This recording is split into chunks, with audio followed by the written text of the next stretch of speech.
SPG. Magandang gabi po sa ating mga kababayang nakikinig ngayon, Admar and Jade sa studio. Maraming salamat sa pagkakataong makapagsalita ngayon dito. Dito kami sa Liwasang Bonifacio. Grand rally po ito. Meeting de avance ng PDP Laban and Duterte senatorial candidates po. Ito na yung huling araw dito sa Luzon at bukas meron pong rally ang local party sa Davao naman po. Senator, talaga namang sabi nga kanina ni Senator Ronald Bato de la Rosa, ano man ang maging resulta ng kampanya at ng botohan sa Mayo 12, dedicated ito para kay dating Pangulong Duterte. Correct. Ang kapanalunan po ng Duterte, tandaan nyo lang po, Duterte.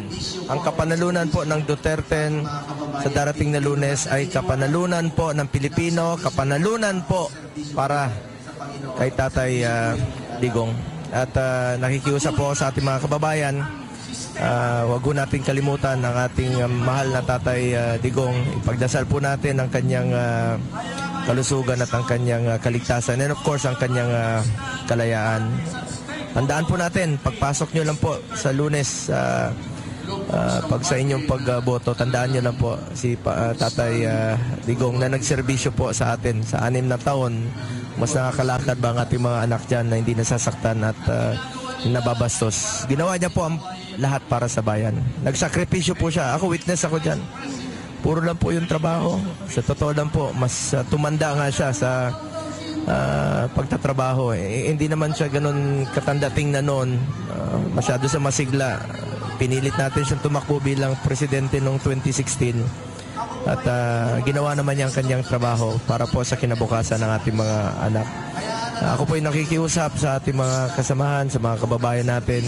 Please lang po, suportahan po natin ng Duterte senatorial slate, mga kandidato po ng Duterte.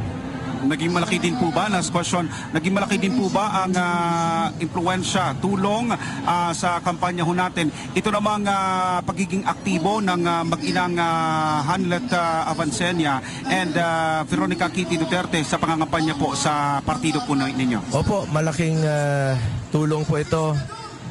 Dahil hindi po makapagkampanya si Tatay Digong, si former President Duterte.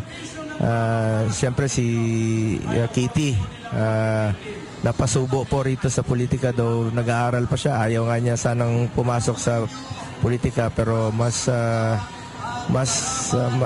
iba si Kitty ngayon. Talagang nag-mature, biglang naging matured na siya na bata.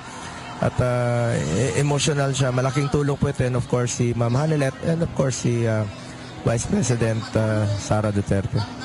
Ayan, Admar and Jade, muling isang magandang gabi ay talaga namang hitik na hitik ngayon ng emosyon at overwhelming na spirit dito sa PDP Laban para sa Luzon leg, no, Senator? Ako po ay babanggitin ko lang po ang mga kasamahan ko, Attorney Jimmy Bondok, Senator Bato de la Rosa, of course, Senator Bongo, ako po yun, Philip Salvador, si Attorney J.B. Hinlo, Attorney Raul Ambino, Pastor Apollo si Kibuloy, Attorney Vic Rodriguez, Congressman Rodante Marcoleta, and si Dr. Richard Mata. Yan po ang Duterte. Lumabas po kayo sa Lunes. Please exercise your right to vote. Huwag niyo pong sayangin ang inyong boto. Ako naman bilang inyong senador, hindi po ako politiko.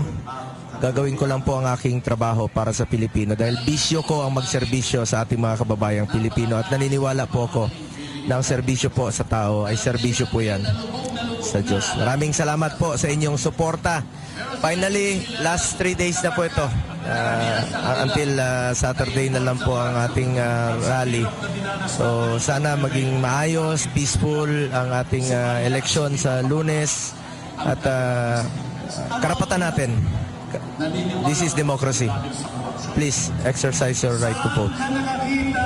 Ayan, maraming salamat Mr. Malasakit, Senator Christopher Bongo sa oras po ninyo. At talaga namang higit na mahalaga sa lahat ang gabay pa rin